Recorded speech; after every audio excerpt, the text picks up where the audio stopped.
স্বাগত জানাচ্ছি আরটিভি জেলা সংবাদে। আপনাদের সাথে আছি আমি সালিহা পারভিন সাথী। ধর্মঘট প্রত্যাহারের পর চলাচল শুরু হলেও সারা দেশের স্টেশনগুলো থেকে ট্রেন ছাড়ছে 1 থেকে 1.5 ঘন্টা বিলম্বে। ফলে দুশ্চিন্তা আর ভোগান্তি পিছু ছাড়েনি যাত্রীদের। রেল কর্তৃপক্ষ জানায় চলাচল স্বাভাবিক হতে আরও 1-2 দিন সময় লাগবে। সাকিবুর রহমানের রিপোর্ট। রেলওয়ের রানিং স্টাফদের ধর্মঘট প্রত্যাহারের পর সকাল থেকে সচল হয় রেলের চাকা। অনিশ্চয়তা নিয়ে যারা স্টেশনে এসেছিলেন অনেকটা ফাঁকা ট্রেনে যাত্রা শুরু করেন তারা। কমলাপুর রেলওয়ে স্টেশনের প্ল্যাটফর্মে নির্ধারিত সময়ে কোনো ট্রেন দেখা যায়নি। আবার ট্রেন চলার খবর না পাওয়ায় অনেকে পড়েন বিড়ম্বনায়। আমরা তো ঘুমিয়েছিলাম, আমরা তো সারা রাত জায়গা ছিলাম না। তো ওনারা যে হুট করে ডিসিশনটা নিল, ওনারা আমাদের একবার জানানোর কোনো কিছুই আমাদের জন্য অনেক ভালো হয়েছে, নাইলে আমরা অনেক দুর্ভোগ পোহাইতে হইতো। কালকে আসছিলাম, কালকে টিকিটও ছিল, তা যাইতে পারি নাই, আজকে টিকিট কাটা হয়েছিল। দীর্ঘ সময় অপেক্ষায় থেকে পরিবার পরিজন নিয়ে বিপাকে পড়তে হয় যাত্রীদের। প্রতিটি ট্রেন 1 থেকে 1.5 ঘন্টা দেরিতে ছেড়েছে। যখন শুধু ছাড়বে তখন থেকেই ভালো লাগতেছে আর কি। জনগণকে জিম্মি করে যে একটা ট্রেন তারা শুরু করেছে, সেটা বিভিন্ন সেক্টর, নট অনলি রেলওয়ে, সেটা বিভিন্ন সেক্টরে অনেক ভালোই প্রভাব ফেলবে। আন্দোলন করে এইভাবে মানুষকে জিম্মি করে এটাও করা উচিত না। রাজশাহী, চট্টগ্রাম, ময়মনসিংহ, রংপুর, সিলেট সহ সারা দেশে ট্রেন চলাচল শুরু হয়েছে। যাত্রীরা একে স্বাগত জানালেও শিডিউল বিপর্যয় তাদের দুর্ভোগে ফেলে। রেলওয়ে কর্তৃপক্ষ জানায় রেল চলাচল স্বাভাবিক হতে আরও কয়েকদিন সময় লাগবে। ঢাকা থেকে জয়ন্তিকা এবং বুড়িমারি এক্সপ্রেসের যাত্রা বাতিল করতে হয়। 1 ঘন্টা 1.5 ঘন্টা লেটে ট্রেনগুলো গেছে। এই প্রসিডিউরের কারণে আশা করতেছি 2-1 দিনের ভিতরে শিডিউল রিকভার হবে। কমলাপুর স্টেশন ম্যানেজার জানান কর্মবিরতির কারণে শুধু তার স্টেশনেই একদিনে 1,20,00,000 টাকার আর্থিক ক্ষতি হয়েছে। সাকিবুর রহমান, আরটিভি, ঢাকা। ভোলায় আধিপত্য বিস্তারকে কেন্দ্র করে বাস শ্রমিক ও সিএনজি চালকদের মধ্যে সংঘর্ষের জেরে জেলার সকল রুটে বাস ও সিএনজি অটোরিকশা চলাচল বন্ধ রয়েছে। এতে ভোগান্তিতে পড়েছে সাধারণ যাত্রীরা। এর আগে দফায় দফায় সংঘর্ষে জড়ায় বাস মালিক ও সিএনজি চালকরা। এদিকে বরিশালের নিরাপত্তা নিশ্চিতের দাবিতে বরিশালের রূপাতলী বাস টার্মিনাল থেকে 15টি রুটে বাস ধর্মঘট পালন করছে পরিবহন শ্রমিকরা। প্রতিনিধিদের তথ্যছবিতে জানাচ্ছেন ইমরুল কায়েস। মঙ্গলবার ভোলার বীরশ্রেষ্ঠ মোস্তফা কামাল বাস টার্মিনাল দখল ও সড়কে চলাচলকে কেন্দ্র করে বাস মালিক ও সিএনজি চালকদের মধ্যে সংঘর্ষের ঘটনা ঘটে। বাস মালিক সমিতির অফিস ও 8টি সিএনজি পুড়িয়ে দেওয়া হয়। আহত হয় সাংবাদিক সহ 30 জন। এর জেরে সকাল থেকে জেলার অভ্যন্তরীণ সকল রুটে বাস ও সিএনজি চলাচল বন্ধ রাখা হয়। ফলে ভোগান্তিতে পড়ে সাধারণ যাত্রীরা। সকালে সিএনজি চলাচল শুরু করলে বাংলা বাজার এলাকায় 3টি সিএনজি অটোরিকশায় আগুন ও 4টি বাস ভাঙচুর করা হয়। পরে উত্তেজনা ছড়িয়ে পড়ে বাস স্ট্যান্ড এলাকায়। শক্তি প্রয়োগ করে আমরা থাকবো, আবার নতুন করিয়া আমাদের স্টাফ একটা নিয়ে ওই পাশে নিয়ে ধরিয়া নিয়ে আবার মারধর করছে। কেউ আবেদন করুক আর না করুক, পুলিশ অন্তত তার নিজের জায়গা থেকে এর ব্যাপারে আইনগত ব্যবস্থা গ্রহণ করবে। এদিকে বরিশালে নিরাপত্তা নিশ্চিতের দাবিতে রূপাতলী বাস টার্মিনাল থেকে 15টি রুটে বাস ধর্মঘট পালন করছে পরিবহন শ্রমিকরা। বিষয়টি নিশ্চিত করেন শ্রমিক ইউনিয়নের সাধারণ সম্পাদক আবুল কালাম আজাদ। এতে দুর্ভোগে পড়ে সাধারণ যাত্রীরা। বাস ধর্মঘটের প্রভাব পড়েছে পটুয়াখালীতেও। অনির্দিষ্টকালে ধর্মঘটে বিপাকে পড়েছে পর্যটক ও ঢাকায় যাওয়া বিশ্ব ইজতেমার মুসল্লিরা। যাইতে পারতেছি না, বাচ্চা কাচ্চা ব্যাগ ট্যাগ নিয়ে বসে আছি। আজকেই তো যাওয়ার কথা, এখন কিভাবে যাব? আমি আসছি বাউফল থেকে, যাইবো যশোরে। এখানে কাউন্টার আসি দেখি গাড়িগুলি বন্ধ, কোনো গাড়ি নেই, কাউন্টারের যে ঘরগুলি সব বন্ধ। এদিকে প্রশাসনের আশ্বাসে ধর্মঘট স্থগিত করেছে খুলনা বিভাগীয় ট্যাঙ্ক লরি মালিক শ্রমিক ঐক্য পরিষদ। এতে ঝিনাইদহ সহ 15টি জেলায় জ্বালানি তেল পরিবহন শুরু হয়েছে। ইমরুল কায়েস, আরটিভি। বাস ধর্মঘটের বিষয় জানাতে বরিশাল থেকে আমাদের সাথে সরাসরি যুক্ত হচ্ছেন সহকর্মী আরিফুল ইসলাম। আরিফ, ধর্মঘটের জনভোগান্তির বিষয়ে সর্বশেষ কি কি তথ্য আছে আপনার কাছে আমাদের জানাবেন? জি সাথী, ধন্যবাদ আপনাকে। আসলে সকল গড়ি এখন বিকেল, শেষ পথে সন্ধ্যা ছুঁই ছুঁই। তবে এখন পর্যন্ত বরিশালের এই রূপাতলী যে বাস স্ট্যান্ডের যে ধর্মঘট, এটা এখন পর্যন্ত কোনো সিদ্ধান্ত আমরা পাইনি। কিছুক্ষণ আগে আমরা এখানে দায়িত্বরত যে কর্মকর্তা রয়েছেন তাদের সাথে আমরা কথা বলেছি, তারা এখন পর্যন্ত আমাদের কোনো সিদ্ধান্ত দিতে পারেনি। আর গোটা বাস স্ট্যান্ড জুড়ে এখন শ্রমিকরা অনেকটাই কম, তারা দিনভর ছিল এখানে, বিভিন্ন তারা স্লোগান দিয়েছে, বিভিন্ন ধরনের আশ্বাস নিয়েছে, কিন্তু এখন পর্যন্ত তাদের কোনো সমাধান না হবার কারণেই এখনো কিন্তু এই যে রূপাতলী বাস স্ট্যান্ড একদমই ফাঁকা। আপনাকে দেখা যাচ্ছে সারি সারি করে গাড়িগুলো বাধা রয়েছে। তথ্য একটু আগে জানিয়ে রাখি যে গতকাল বরিশাল সরকারি বিএম কলেজের এক শিক্ষার্থী বরিশালের যে পিরোজপুর জেলা মঠবাড়িয়া উপজেলা সেখান থেকে আসতেছিল বরিশালে, এবং সেখানে আসার পথে একটি বাসের কন্ট্রাক্টরের সাথে তার ভাড়া নিয়ে দ্বন্দ্ব সৃষ্টি হয়, এবং সেই দ্বন্দ্বের কারণেই তিনি কিন্তু ফেসবুক অর্থাৎ সামাজিক যোগাযোগ মাধ্যমে তার বন্ধুদের সহযোগিতা চাইলে তারা এসে এখানে একটা ধরনের আন্দোলন সংগ্রাম শুরু করে, এবং যারা শিক্ষার্থী রয়েছে তাদের সাথেও মূলত এখানে বাকবিতণ্ডার সৃষ্টি হয়। এবং এই কারণে গতকালকে সন্ধ্যা থেকে রাত অবধি পর্যন্ত যখন গোটা বাস স্টেশন বন্ধ ছিল চলাচলে শিক্ষার্থীদের আন্দোলনের মুখে, ঠিক এর পরপরই কিন্তু বরিশালের যারা শ্রমিক সংগঠনগুলো রয়েছে তারা আন্দোলনের ডাক দেয়। তারা বলছেন যে তারা নিরাপত্তাহীনতা ভুগছেন, তার কারণ কিছু হলেই তাদেরকে আঘাত করা হয় কিংবা গাড়িগুলো ভাঙচুর করা হয়, জ্বালিয়ে দেওয়া হয়। এর প্রতিফলন ঘটানোর লক্ষ্যেই কিন্তু আজকে এই তাদের ধর্মঘট। আমরা ইতিমধ্যে কথা বলেছিলাম যে এখানে যারা বাস শ্রমিক রয়েছে কিংবা বাস চালকের সাথে সংশ্লিষ্ট, তারা কিন্তু বারবার বলছেন যে প্রতিদিন তারা আসলে শিক্ষার্থীদের দ্বারা লাঞ্ছিত না হয়ে একসময় সুরা করাটা ভালো। এ বিধায় আপনার সামনে যে গাড়িটি দেখতে পাচ্ছেন এটাই কিন্তু গতকাল ভাঙচুর করা হয়েছিল এবং সড়কে আগুন জ্বালিয়ে দেওয়া হয়েছিল। এটাই হচ্ছে যে তাদের মূলত আন্দোলনের অন্যতম চাবিকাঠি। তারা বলছেন যে প্রতিনিয়তই বরিশাল বিশ্ববিদ্যালয় সহ অন্যান্য যে শিক্ষা প্রতিষ্ঠানগুলো রয়েছে তাদের সেই সব শিক্ষার্থীদের দ্বারা লাঞ্ছিত হচ্ছে এই চালক এবং হেলপারগণ। তারা চাচ্ছেন যে প্রশাসনের সুনির্দিষ্ট কোনো ব্যাখ্যা দিয়ে কিংবা নিশ্চিত তাদের নিরাপত্তা নিশ্চিত করে এই আসলে গাড়িগুলো যারা চলাচল শুরু করে। বরিশাল থেকে খুলনা এবং বরিশাল থেকে যে কুয়াকাটা, এই মোট 15টি রুটে কিন্তু গাড়ি চলাচল বন্ধ রয়েছে দিনভর। তো এখন পর্যন্ত এই ছিল। সাথী, আমার কাছে পরবর্তী বুলেটিন হয়তো জানাতে পারবো যে তাদের ধর্মঘট কতটুকু চলবে কিংবা সেটি প্রত্যাহারের কি সিদ্ধান্ত গ্রহণ করা হয়েছে। সাথী, অসংখ্য ধন্যবাদ আপনাকে। দর্শক, বাস ধর্মঘটের বাকি পরিস্থিতি জানাতে ভোলা থেকে সরাসরি যুক্ত হচ্ছেন সহকর্মী অমিতাভ অপু। অমিতাভ, ভোলার বর্তমান পরিস্থিতি কেমন দেখতে পাচ্ছেন, আর বাস ধর্মঘট নিয়ে প্রশাসন কি বলছে? সাথী, আপনি যেটা জানতে চেয়েছেন যে ভোলার কিন্তু দুর্ভোগের কোনো সীমা নেই এখন, কারণ সেই শুধু চরপেশন থেকে যদি ভোলা জেলা সদর ধরিয়ে দিলে 130 কিলোমিটার যে সড়ক পথের যোগাযোগ সেটি আজকে বিচ্ছিন্ন অবস্থা রয়েছে, যে কারণে যাত্রীদের দুর্ভোগ রয়েছে। যে রণক্ষেত্র গত রাত থেকে শুরু হয়েছে সেটি দফায় দফায় দুপুর পর্যন্ত গড়িয়েছিল আজ, এবং সেখানে আইন শৃঙ্খলা বাহিনী, যে আমরা কোস্টগার্ড, নৌবাহিনী, পুলিশ সহ র্যাব, তারা যে এখানে অবস্থান নিয়ে পরিস্থিতি তারা ঠান্ডা করলো, শীতল করলো, কিন্তু মানুষের মধ্যে উত্তেজনা বা আতঙ্ক এখনো কমেনি। তবে আমি যদি বলি যে একটু ধ্বংস অবস্থা যদি ভোলা বিরাজ করছে, সেই ধ্বংস অবস্থা স্তূপগুলো যদি একটু দেখেন আপনাকে দেখাতে যাচ্ছি ভোলার দেশবাসীকে, দর্শকদেরকে। এখানে সিএনজি পড়ে আছে, বাস পড়ে আছে, আইন শৃঙ্খলা বাহিনীর লোকজন সেখানে দায়িত্ব পালন করছেন। এরকম একটি অবস্থার মধ্যে ভোলার অবস্থা বিরাজ করছে। তবে সেই ক্ষেত্রে প্রশাসন যেটি কাজ করছে, প্রশাসন উভয় পক্ষকে নিয়ে বাস এবং যে সিএনজি উভয় মালিক সমিতিকে নিয়ে প্রশাসন সন্ধ্যার পরে এটি বৈঠক করবেন বলে আমাদেরকে জানিয়েছেন।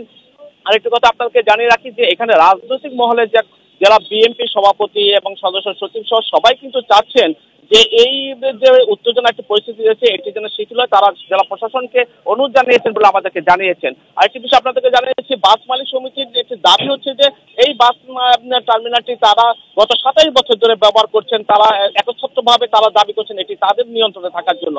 অন্যদিকে সিএনজি মালিক সমিতির পক্ষ থেকে সেখানে জানানো হচ্ছে যে এই বাস স্ট্যান্ডটি যেন সর্বমহলে সকলে যেন ব্যবহার করতে পারে, সিএনজি যেন ব্যবহার করতে পারে, এটিও তাদের একটি দাবির মধ্যে রয়েছে। তো এরকম একটি অবস্থা ভোলায় বিরাজ করছে। এখানে এখন উৎসুক জনতা এখানে ভিড় করছে, তারা দেখতে আসছে কি পরিস্থিতি জানাচ্ছে। আইন শৃঙ্খলা বাহিনীর দাঁড়ানো থাকার কারণে উৎসুক জনতাও দেখতে আসছে বর্তমান পরিস্থিতি কি। এখানে কয়েক হাজার মানুষ আমরা যদি দেখি চারিদিকে অবস্থান করছে, সেই অবস্থার মধ্যে আমরা ভোলায় এই অবস্থায় আমি বাস টার্মিনাল বিশেষ মোস্তফা কামাল বাস টার্মিনালে অবস্থান করছি। সাথে এই ছিল আমার কাছে সর্বশেষ আসছে। জি, বাস মালিক ও সিএনজি চালকরা যে দফায় দফায় সংঘর্ষে জড়িয়েছে, আমরা আশা করব প্রশাসন এই বিষয়ে দ্রুত নিরসনের ব্যবস্থা নেবে। ধন্যবাদ আপনাকে। 3 পর্বে অনুষ্ঠিত হতে যাচ্ছে এবারের বিশ্ব ইজতেমা। এরই মধ্যে সম্পন্ন হয়েছে সব প্রশাসনিক ও নিরাপত্তা প্রস্তুতি। টঙ্গীর তুরাগ তীরে ইজতেমা মাঠ পরিদর্শনের সময় বিষয়টি নিশ্চিত করেন পুলিশ মহাপরিদর্শক বাহারুল আলম। টঙ্গী প্রতিনিধি তরিকুল ইসলাম তারেকের তথ্যচিত্রে বিস্তারিত জানাচ্ছেন অরণ্য গফুর। তাবলিগ জামাতের বিশ্ব ইজতেমা বাস্তবায়নে টঙ্গীর তুরাগ তীরে এখন চলছে শেষ মুহূর্তের প্রস্তুতি। দেশ বিদেশ থেকে আসা মুসল্লিদের জন্য এরই মধ্যে উত্তর পশ্চিমে তৈরি করা হয়েছে বয়ান মঞ্চ। 31 জানুয়ারি থেকে 2 ফেব্রুয়ারি ও 3 থেকে 5 ফেব্রুয়ারি জুবাইয়ের অনুসারীরা ইজতেমার প্রথম ও দ্বিতীয় পর্ব পালন করবেন। তৃতীয় পর্বে 14 থেকে 16 ফেব্রুয়ারি ইজতেমা পালন করবেন সাদ অনুসারীরা। মুসল্লিদের নিরাপত্তার পাশাপাশি সুষ্ঠু ট্রাফিক ব্যবস্থাপনার জন্য 13 দফার নির্দেশনা দিয়েছে পুলিশ। নিরাপত্তা ব্যবস্থা খতিয়ে দেখতে ইজতেমা ময়দান পরিদর্শন করেছেন পুলিশ মহাপরিদর্শক, দিয়েছেন নির্বিঘ্নে ইজতেমা বাস্তবায়নের আশ্বাস। নানান ধরনের দ্বিধা আছে, তো এইটার প্রেক্ষিতেই আমরা কিন্তু নিরাপত্তা ব্যবস্থা আগের চাইতে সুদৃঢ় করেছি। In case of any sort of untoward incident আমাদের পুরো নিরাপত্তা ব্যবস্থাটা will act in one body, সবাই একই সাথে রিঅ্যাক্ট করতে পারবে। মাঝখানের গ্যাপটা আমরা আসলে বাড়িয়েছি কি, জিএমপি কমিশনার যেন ওনারা তো বুঝিয়ে দিবেন, বুঝিয়ে দেওয়ার পরে পুরো জায়গাটা আমরা একটু স্পেস রেখেছি যে টোটালটা আমরা let us take control of everything, not only of the field, also the surrounding areas. পুরোটায় আমরা আমাদের টোটাল কন্ট্রোল অথবা নিয়ন্ত্রণ রাখার পরে আমরা যখন স্যাটিসফাইড হব যে এখন আর অন্য কোনো ধরনের বিপদের কিংবা অসুবিধার সম্ভাবনা নাই, তখন আমরা ওনাদেরকে আমন্ত্রণ জানাবো, ভাই আপনারা আসেন। সবার ওনাদের নিরাপত্তার স্বার্থে আমরা স্পেসটা বাড়িয়েছি। ওনারাও কিন্তু দ্বিমত করেননি, আর যারা পরবর্তীতে আসবেন তারাও দ্বিমত করেননি। সবার সুবিধার জন্য এটা করা হয়েছে। পুলিশের পাশাপাশি সহায়তা থাকবে তাবলিগের স্বেচ্ছাসেবক বাহিনী। 10,000 নিরাপত্তা স্বেচ্ছাসেবক আমার পুলিশের সাথে সমন্বয় করা হয়েছে, তারাও এই নিরাপত্তা দিবে। পুলিশ ওনাদের সাথে সহযোগিতা করবে, কারণ ওনারা জানে কোন গাড়িটি ঢুকবে কোন গাড়িটি ঢুকবে না। আমরা পুলিশকে বলে দিয়েছি ওনারা যে গাড়িটি ঢুকতে বলবে সেটি শুধুমাত্র ঢুকতে দিব। 5টি সেক্টরে ভাগ করে আমরা নিরাপত্তা সাজিয়েছি। 16টি ওয়াচ টাওয়ার থাকবে এবং সেই ওয়াচ টাওয়ার থেকে আমরা নিরাপত্তা ডিউটি দেখব, বাইনোকুলার দিয়ে আমরা দেখব। সাব কন্ট্রোল রুম থাকবে আমাদের 15টি, সেখানে আপনারা যার কোনো অসুবিধা হয় সাব কন্ট্রোলে সেখানে রিপোর্ট করলেই আমরা তাৎক্ষণিক ব্যবস্থা নেব। পুরো মাঠটি 335টি সিসি ক্যামেরার আওতাধীন থাকবে, যে সিসি ক্যামেরা দিয়ে আমরা কোথায় কি হচ্ছে এবং প্রতিটি জায়গায় প্রতিটি ইঞ্চি আমরা সিসি ক্যামেরা আওতা থাকবে। কেউ নিরাপত্তা বিঘ্নিত করলে কঠোর পদক্ষেপের হুঁশিয়ারি দিয়েছে পুলিশ। অরণ্য গফুর, RTV। দর্শক, এই মুহূর্তে রিপোর্টটি প্রক্রিয়াধীন আছে, আমরা ফিরে যাচ্ছি পরবর্তী সংবাদে। জমি নিজেদের দাবি করে পাবনার আশ্রয়ণ প্রকল্পে 60টি ঘর গুড়িয়ে দেওয়ার অভিযোগ উঠেছে স্থানীয় প্রভাবশালীদের বিরুদ্ধে। শুধু ঘর ভাঙচুরি নয়, লুট করা হয়েছে ঘরের দরজা, জানালা, টিনের চাল সহ প্রায় সবকিছু। ঘর হারিয়ে খোলা আকাশের নিচে মানবেতর জীবনযাপন করেছে ভুক্তভোগীরা। বিষয়টি প্রশাসনকে জানানো হলেও ব্যবস্থা না নেয়ার অভিযোগ রয়েছে। পাবনা থেকে আবুল কালাম আজাদের তথ্যছবিতে জানাচ্ছেন ইমরুল কায়েস। এ যেন এক ধ্বংসস্তূপ। এ চিত্র পাবনার সদর উপজেলার ভাড়ারা পশ্চিম জামুয়া গুচ্ছগ্রামে নির্মিত আশ্রয়ণ প্রকল্পের। স্থানীয়রা জানায়, আওয়ামী লীগ সরকারের আমলে 60টি ভূমিহীন পরিবারকে জমিসহ ঘর দেওয়া হয়। তবে ছাত্র জনতার আন্দোলনের পর সেই জায়গাটি নিজেদের বলে দাবি তোলেন স্থানীয় একটি প্রভাবশালী চক্র। 8 আগস্ট রাতে আশ্রয়ণ প্রকল্পের বাসিন্দাদের অস্ত্রের মুখে ঘর ছাড়তে বাধ্য করে অস্ত্রধারী সন্ত্রাসীরা। রাতের আধারে গুড়িয়ে দেওয়া হয় আশ্রয়ণ প্রকল্পের ঘর। ঘর হারিয়ে খোলা আকাশের নিচে মানবেতর জীবনযাপন করছে ভুক্তভোগীরা। 1.5 লক্ষ টাকা আমার নিজস্ব, আমি এই ভ্যান চলা যাবার কষ্ট করে আমি হনে গরু বাছুর পুষতেম, কষ্ট করে সমিতি তুলে আমার কোনো কিছু লিয়াসপের দেয় নাই। তোমার ঘরে তেন বাই হয়ে উঠেনে গাদি হর, আমরা পেট্রোক আনতেছি, পেট্রোক ডাইলে দিয়ে আগুন ধরা দেবো, তোমরা তাড়াতাড়ি সরহেনতিন। যখন কাজ চলমানকালীন ছিল তখন এই কাজটা হচ্ছে স্থগিত ছিল। সরকারে কোর্টের থেকে অর্ডার দিয়েছিল যে কাজটা স্থগিত করেন, সাইড চেয়ারম্যান ওই সময় কাজটা স্থগিত করে না, জোরপূর্বকভাবেই কাজটা করেছে। বিষয়টি প্রশাসনকে জানানো হলেও ব্যবস্থা না নেওয়ার অভিযোগ স্থানীয় জনপ্রতিনিধির। এই শীতের দিনে পাতলা নেকড়া কাপড় দিয়ে ঘর ঢেকে তারা কিভাবে মানবতার জীবনযাপন করছে, আমার মনে হয় জাহিলাতি যুগেকেও হার মানায় গেছে বর্তমানে এই কাহিনী। সব মহলকে জানানোর পরেও আমি জানি না কোনো অদৃশ্য কারণে সবাই নিশ্চুপ। এদিকে আশ্রয়ণ প্রকল্পের জায়গা নিয়ে সিনিয়র সহকারী জজ আদালতে মামলা চলমান আছে দাবি করে সাইনবোর্ডও ঝুলিয়েছে প্রভাবশালী মহল। ঘটনা তদন্ত করে দোষীদের বিরুদ্ধে ব্যবস্থা নেওয়ার পাশাপাশি ক্ষতিগ্রস্তদের পুনর্বাসনের আশ্বাস প্রশাসনের। এগুলো পুনর্নির্মাণ অথবা মেরামত করার বিষয়ে আমরা ঊর্ধ্বতন কর্তৃপক্ষের কাছে প্রেরণ করব। ইমরুল কায়েস, RTV। অপহরণকারীদের অভয়ারণ্যে পরিণত হয়েছে কক্সবাজারের টেকনাফ উপজেলা। হত্যা, নির্যাতন, মুক্তিপণ আদায় সহ নানা অপকর্ম করে যাচ্ছে পাহাড়ি সশস্ত্র সন্ত্রাসীরা। ফলে আতঙ্কে দিন পার করছে স্থানীয় বাসিন্দা সহ রোহিঙ্গারা। অপরাধীদের দমনে নানা পদক্ষেপ নেওয়ার কথা বলছে স্থানীয় প্রশাসন। কক্সবাজার টেকনাফ থেকে শাহিন শাহর পাঠানো প্রতিবেদন জানাচ্ছেন রিজওয়ান শরীফ। সাগর, পাহাড় ও বনের অপূর্ব সমন্বয় কক্সবাজারের টেকনাফকে করেছে অপার সৌন্দর্যের লীলাভূমি। কিন্তু মাথাচাড়া দিয়ে ওঠা পাহাড়ি সন্ত্রাসীদের কারণে প্রকৃতির এ রূপ সৌন্দর্যে ভাটা পড়তে শুরু করেছে। মায়ানমারের সঙ্গে অনিরাপদ সীমান্ত এবং অরক্ষিত পাহাড় ও বনের সুযোগ নিয়ে সশস্ত্র সন্ত্রাসীরা ঘাঁটি গেড়ে বসেছে। সবচেয়ে বেশি অপরাধপ্রবণ এলাকা হয়ে উঠেছে গুরুত্বপূর্ণ হোয়াইকং, রিলা, বাহারছড়া সহ অন্তত 15টি এলাকা। অপহরণের শিকার স্থানীয় বাসিন্দাদের অধিকাংশই কৃষক ও শ্রমিক। বাদ যাচ্ছে না বনপ্রহরী ও রোহিঙ্গারাও। পুলিশ ও স্থানীয়রা বলছে গেল বছর 2 শতাধিক অপহরণের ঘটনা ঘটেছে। শুধুমাত্র ডিসেম্বরেই 50 জন অপহরণের শিকার হয়েছে। এর মধ্যে বছরের শেষ দুদিনে অপহরণের শিকার হয়েছে 28 জন।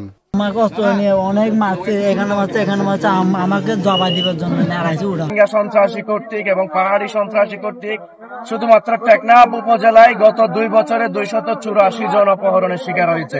অপহরণের শিকার ব্যক্তিদের অধিকাংশই মুক্তিপণ দিয়ে ছাড়া পায়। যারা দাবি পূরণ করতে পারে না তাদের ভাগ্যে ঘটে নির্মম পরিণতি। ফলে আতঙ্কিত বন এলাকার বাসিন্দারা চাষাবাদ প্রায় বন্ধ করে দিয়েছে।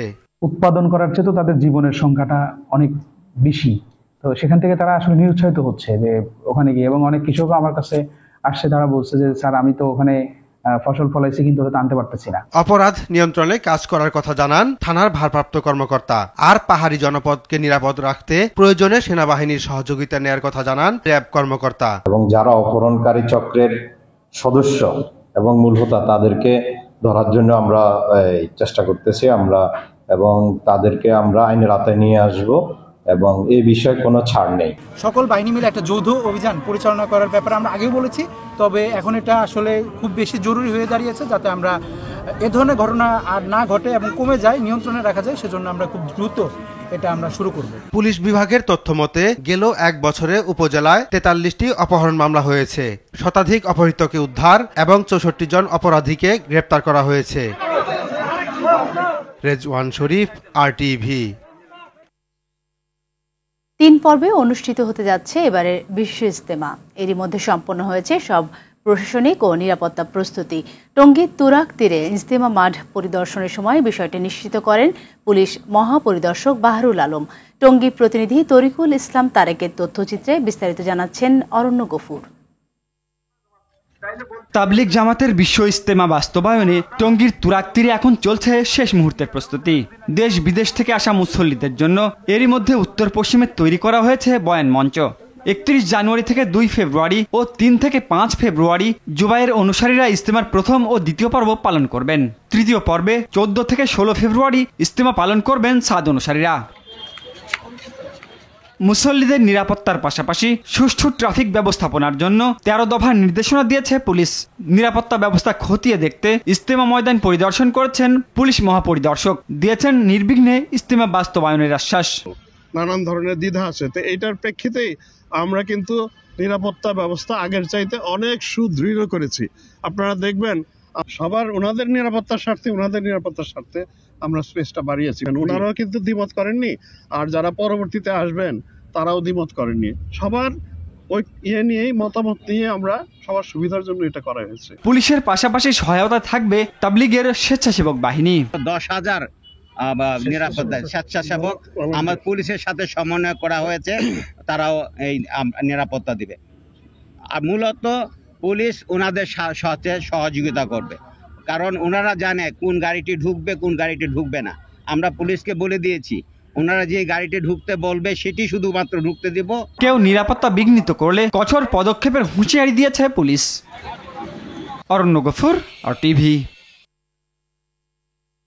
আনুষ্ঠানিকভাবে উদ্বোধন করা হয়েছে আকিজ বেকার্স লিমিটেডের premium chocolate line high five. সম্প্রতি জমকালো অনুষ্ঠানের মাধ্যমে premium chocolate brand high five chocolate উদ্বোধন করেন আকিজ গ্রুপের চেয়ারম্যান শেখ নাসির উদ্দিন। এ সময় প্রধান অতিথি হিসেবে বাংলাদেশের তুরস্ক দূতাবাসের রাষ্ট্রদূত রামিজ সেন উপস্থিত ছিলেন। অনুষ্ঠানে চকলেট ব্র্যান্ডের হাই ফাইভ আমোরা, হাই ফাইভ ফন্ডালো এবং হাই ফাইভ চকোটয়কে পরিচয় করানো হয়। অনুষ্ঠানে আকিজ বেকার্স লিমিটেডের ব্যবস্থাপনা পরিচালক Sheikh Jamil Uddin, chief marketing officer Shafikul Islam Tushar বক্তব্য রাখেন। ধন্যবাদ। পবিত্রতা এবং শুদ্ধতার সাথে দিন দিন কমে আসছে দিনাজপুরে হিলি স্থলবন্দরের আমদানি রপ্তানি বাণিজ্য। একসময় যেখানে 4 থেকে 500 ট্রাক পণ্যের আমদানি হতো, এখন সেখানে আমদানি হচ্ছে 50টি ট্রাক। ব্যবসায়ীরা বলছে দিনে কিছু আমদানি হলেও রপ্তানি একেবারেই কম। বন্দরের এমন অবস্থার জন্য ভারতের অভ্যন্তরে কাস্টমসের গাফিলতিকে দুষছেন ব্যবসায়ীরা। হিলি থেকে আব্দুল আজিজের তথ্যছবিতে জানাচ্ছেন ইমরুল কায়েস। স্থলবন্দর হিসেবে ঘোষণা করার পর দেশে আমদানি রপ্তানিতে ব্যাপক হারে অবদান রেখে আসছে হিলি শুল্ক স্টেশন। শুরুতে বিভিন্ন ফল ও যানবাহনের যন্ত্রাংশ আমদানি হলেও সময়ের সঙ্গে সঙ্গে আমদানি পণ্যের সংখ্যা বৃদ্ধি পায়, পাশাপাশি শুরু হয় রপ্তানিও।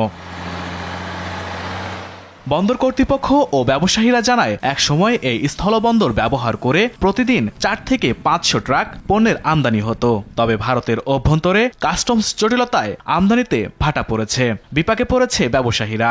আমাদের এইখানে যেমন ঝুট রপ্তানি হয় বেনাপোল দিয়ে, আমাদের এদিক দিয়ে হয় না ওপারের কিছু সমস্যার কারণে। আমরা ইম্পোর্টাররা বৈষম্য শিকার হচ্ছে। আমার কথা, আমার 10 টনের টাকা আছে, আমি 10 টন ফল আমদানি করবো, 1 টনের টাকা আছে 1 টন ফল। সরকারের এই দ্বিমুখী আচরণের জন্য আসলে আমরা ব্যবসায়ীরা ক্ষতির সম্মুখীন হয়ে যাচ্ছি। মার্কেটে প্রচুর পরিমাণে আমাদের বাকি পড়ে আছে, বকেয়া টাকাগুলা ব্যবসা না হওয়ার কারণে টাকাগুলা তুলতে পারতেছি না। এদিকে আমদানি বাণিজ্য কমে আসায় বন্দরের রাজস্ব আয়ও কমেছে। ব্যবসায়ীরা বলছে 5 আগস্টের পর ব্যাংক চাহিদা মতো এলসি না দেয়ায় আমদানি রপ্তানিতে প্রভাব পড়েছে।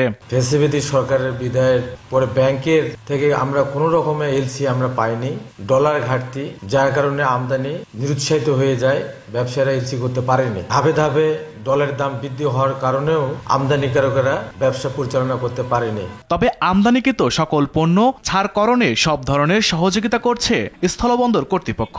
রপ্তানি প্রায় শূন্যের কোঠায়, কারণ ইন্ডিয়ান কাস্টমসের ওপাশে রপ্তানিযুক্ত পণ্যর কোয়ারেন্টাইন না থাকার কারণে ওখানে আমদানি কারকরা বিভিন্ন রকম সুযোগ সুবিধা থেকে বঞ্চিত হয়ে যাওয়ার কারণে আমাদের দেশে এক্সপোর্টাররা রপ্তানি করতে বাধাগ্রস্ত হচ্ছে।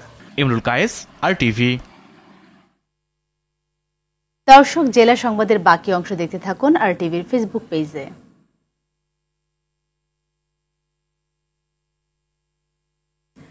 সুনামগঞ্জের জগন্নাথপুর উপজেলায় 106 জনকে অনিয়মের মাধ্যমে ভোটার করার প্রমাণ পেয়েছে ইসি।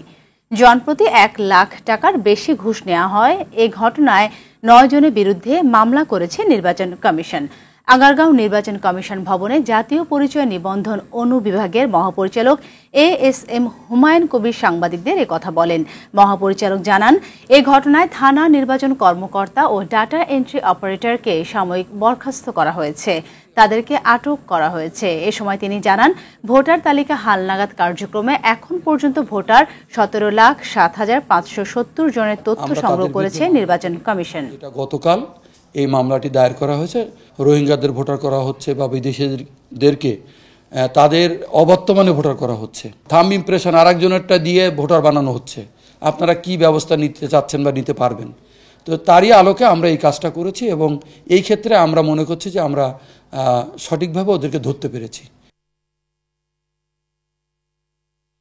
5 আগস্টের মতো বিভিন্ন সময় যে আন্দোলন সৃষ্টি হয় তার কারণ হলো সমাজে আমরা এক ধরনের অবিচার লালন করি, আর প্রত্যেকটি অবিচারের বীজ হলো দুর্নীতি বলে মন্তব্য করেছেন দুদকের চেয়ারম্যান ডক্টর আব্দুল মোমেন।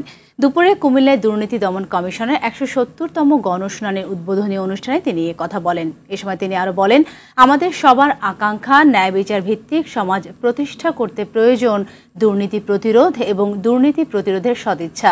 অন্তর্বর্তীকালীন সরকার দায়িত্ব নেওয়ার পর রাজধানীর বাইরে জেলা পর্যায়ে দুদকের প্রথম গণশুনানি এটি। শুনানিতে 4টি বুথে সেবাবঞ্চিত জনসাধারণের 139টি অভিযোগ উত্থাপিত হয়। এর মধ্য থেকে 40টি অভিযোগ বাছাই করে গণশুনানিতে উপস্থাপিত হয়। আমরা যদি ন্যায়ভিত্তিক একটা সমাজ প্রতিষ্ঠা করতে চাই, এই ক্ষমতার প্রয়োগটা, যে ক্ষমতা যেটাকে আমরা অনুভব করি, সেই প্রয়োগটা আমাদের কমিয়ে নিয়ে আসতে হবে। ক্ষমতাটাকে মনে করতে হবে আমাদের দায়িত্ব। গাজীপুরে একটি কাঁচামালের বাজারে অগ্নিকাণ্ডের ঘটনা ঘটেছে। সকালে মহানগরের ভোগড়া বাইপাস এলাকায় আলহাজ শামসুদ্দিন সরকার কাঁচা মালের বাজারে এই অগ্নিকাণ্ডের ঘটনা ঘটে। গাজীপুর ফায়ার সার্ভিসের উপসহকারী পরিচালক মোহাম্মদ মামুন জানান, আগুনের খবর পেয়ে ফায়ার সার্ভিসের 3টি ইউনিট ঘটনাস্থল থেকে পৌঁছে আগুন নিয়ন্ত্রণে আনে। এই ঘটনায় কাঁচামালের বাজারে 17টি দোকান পুড়ে গেছে। এদিকে নারায়ণগঞ্জের ফতুল্লায় আল মদিনা ট্রেডার্স নামে একটি পলিথিন তৈরির দানা, কার্টুন ও সুতা তৈরির একটি ফ্যাক্টরিতে অগ্নিকাণ্ডের ঘটনা ঘটেছে।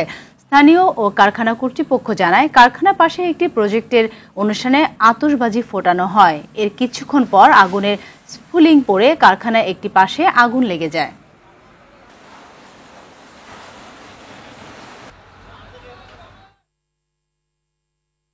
সরিষা ফুলের সৌন্দর্যে যেন পুরো গ্রাম স্বপ্নের মতো সুন্দর হয়ে ওঠে।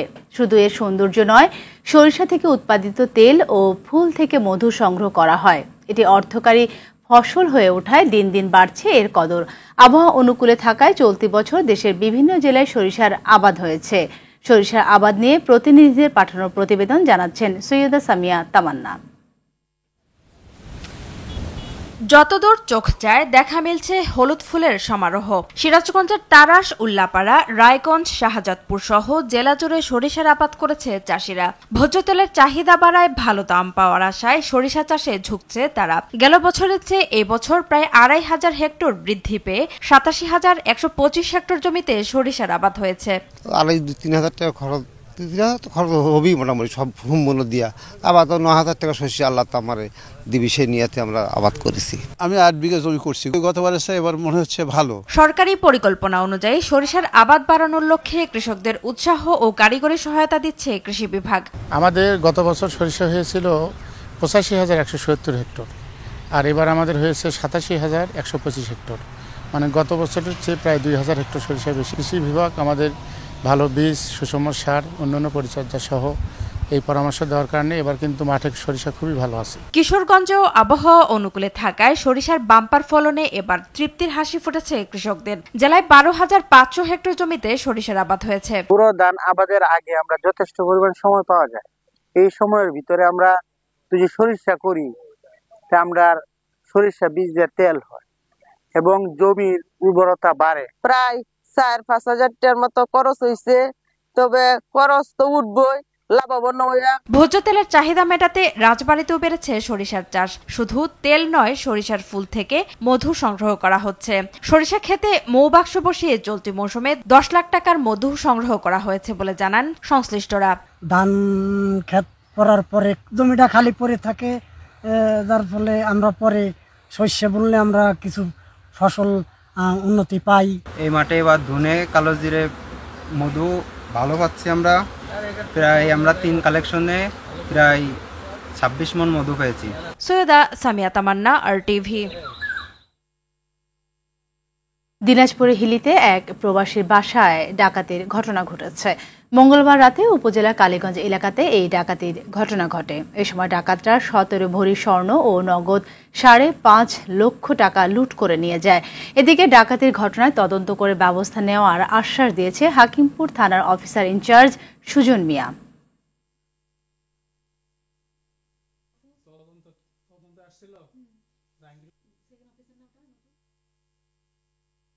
শুল্ক ফাঁকি দিয়ে পণ্য এনে বর্ডার গার্ড বাংলাদেশ বিজিবির হাতে আটক হয়েছে 2 ভারতীয় নাগরিক।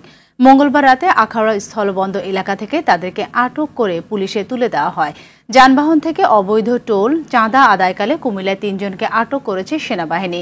মঙ্গলবার রাতে সংবাদ বিজ্ঞপ্তিতে এ তথ্য জানানো হয়। লক্ষ্মীপুরে ইয়াবাসহ মাহমুদুল হাসান জিহাদ নামে এক ব্যক্তিকে আটক করেছে জেলা গোয়েন্দা পুলিশ। কক্সবাজারের টেকনাফে অভিযান চালিয়ে বিদেশি পিস্তল ও গুলিসহ এক দুর্বৃত্তকে আটক করেছে কোস্টগার্ড। মঙ্গলবার রাতে উপজেলার শাহপরীর দ্বীপ পূর্ব পাড়া থেকে ওই ব্যক্তিকে আটক করা হয়। এদিকে সিরাজগঞ্জের উল্লাপাড়ায় পুলিশ হেফাজতে রেখে রকুন মোল্লা নামে এক ট্রাক চালককে নির্যাতনের অভিযোগে ওসিসহ 15 পুলিশ সদস্যের বিরুদ্ধে মামলা হয়েছে।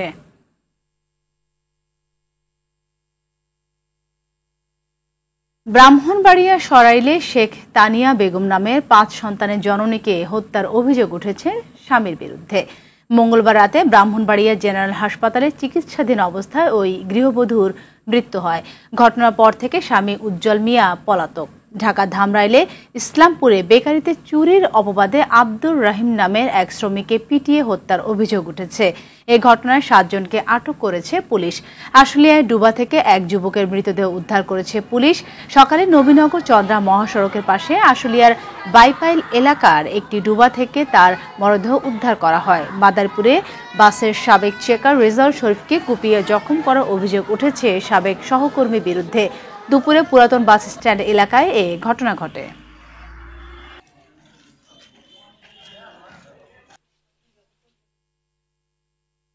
এবার থাকছে দেশের বিভিন্ন স্থানে অনুষ্ঠিত সভা সমাবেশ, মানববন্ধন ও খেলাধুলার খবরাখবর নিয়ে সৈয়দা সামিয়া তামান্নার রিপোর্ট।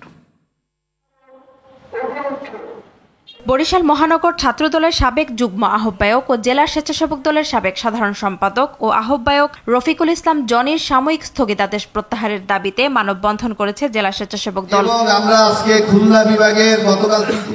রাষ্ট্র কাঠামো মেরামতে 31 দফা ও জনসম্পৃক্তকরণে যশোর ও নড়াইলে বিএনপির প্রশিক্ষণ কর্মশালা অনুষ্ঠিত হয়েছে। 11 বছর পর উৎসব মুখর পরিবেশে বিএনপির নেত্রকোনা জেলার খালিয়াজুড়ি উপজেলা শাখার দ্বিবার্ষিক সম্মেলন অনুষ্ঠিত হয়েছে। ইসলামী আন্দোলন নাটোর জেলা শাখার আয়োজনে নাটোরে ইসলামী আন্দোলন বাংলাদেশের জেলা সম্মেলন অনুষ্ঠিত হয়েছে। নোয়াখালী সদর উপজেলার মৃধারহাট উচ্চ বিদ্যালয়ে শিক্ষার্থীর উপর হামলার প্রতিবাদে ও অভিযুক্ত প্রধান শিক্ষকের পদত্যাগ কার্যকরের দাবিতে মানববন্ধন ও বিক্ষোভ সমাবেশ করেছে শিক্ষার্থীরা। পটুয়াখালীর দৌলতপুর সালিহা ইসলামিয়া আলিম মাদ্রাসার সাবেক অধ্যক্ষ মুস্তাফিজুর রহমানের বিরুদ্ধে মিথ্যা মামলা প্রত্যাহার ও মুক্তির দাবিতে মাদ্রাসার অন্যান্য শিক্ষকদের অবরুদ্ধ করে মানববন্ধন ও বিক্ষোভ মিছিল করেছে শিক্ষার্থীরা। সাভারে বিসিক চামড়া শিল্পনগরীতে শ্রমিকদের জন্য 5টি গ্রেডে সরকার ঘোষিত ন্যূনতম মজুরি বাস্তবায়নের দাবিতে কর্মবিরতি ও বিক্ষোভ করেছে বিভিন্ন ট্যানারিতে কর্মরত শ্রমিকরা। লক্ষ্মীপুরে সড়ক নিরাপত্তা নিশ্চিতকরণে মতবিনিময় সভা হয়েছে। মেহেরপুরের গাংনীতে তারুণের উৎসব উদযাপন উপলক্ষে ভূমি সেবা বিষয়ক সেমিনার ও কুইজ অনুষ্ঠিত হয়েছে। শরীয়তপুরে তারুণের উৎসব 2025 উপলক্ষে জেলা তথ্য অফিসের আয়োজনে বিজয়ের উল্লাসে তারুণের উচ্ছ্বাসে শীর্ষক আলোচনা সভা হয়েছে। নাটোরে হাইওয়ে পুলিশ বগুড়া রিজিয়নের আয়োজনে কমিউনিটি পুলিশিং সভা, ওপেন হাউস ডে ও মতবিনিময় সভা হয়েছে। চুয়াডাঙ্গার বিভিন্ন সীমান্ত এলাকা থেকে জব্দ করা বিপুল পরিমাণ মদ, ফেন্সিডিল, গাঁজা, ইয়াবা, হেরোইন সহ 4 কোটি টাকার মাদকদ্রব্য ধ্বংস করেছে চুয়াডাঙ্গা 6 বিজিবি ব্যাটালিয়ন। চট্টগ্রামের লোহাগড়ায় সংরক্ষিত বনে অভিযান চালিয়ে অবৈধ বসতভিটা উচ্ছেদ করেছে বন বিভাগ। রমজান মাসকে সামনে রেখে নিত্য প্রয়োজনীয় দ্রব্যের দাম স্থিতিশীল রাখতে জেলা প্রশাসনের পক্ষ থেকে রাঙ্গামাটি জেলা শহরের 9টি ওয়ার্ডের ওএমএস এর চাল বিতরণ কার্যক্রম ও বনরূপা বাজারে নিত্য প্রয়োজনীয় দ্রব্যের বাজার মনিটরিং করেছেন জেলা প্রশাসক মোহাম্মদ হাবিবুল্লাহ। নাটোরে টমেটো ও আম পাল্পের উপর বর্ধিত ভ্যাট শুল্ক প্রত্যাহারের দাবিতে মহাসড়ক অবরোধ করে বিক্ষোভ ও মানববন্ধন করেছে চাষিরা। কৃষি খাতে প্রাতিষ্ঠানিক ঋণ প্রবাহ বৃদ্ধি ও সহজে ঋণ প্রাপ্তিতে গণসচেতনতা বৃদ্ধির লক্ষ্যে সুনামগঞ্জে র্যালি, কৃষি ঋণ মেলা ও প্রকাশ্যে ঋণ বিতরণ অনুষ্ঠিত হয়েছে। আমাদের প্রধান মেহমান হবিগঞ্জ সদর উপজেলার সুলতানশীতে ব্যাডমিন্টন টুর্নামেন্টের ফাইনাল হয়েছে। এদিকে বাংলাদেশ পানি উন্নয়ন বোর্ড ফরিদপুরের উদ্যোগে জোনাল ব্যাডমিন্টন টুর্নামেন্ট হয়েছে। সৈয়দা সামিয়া তামান্না, RTV। জেলা সংবাদ এ পর্যন্ত। সন্ধ্যার সংবাদ 7:15 দেখার আমন্ত্রণ রইল। ধন্যবাদ সবাইকে।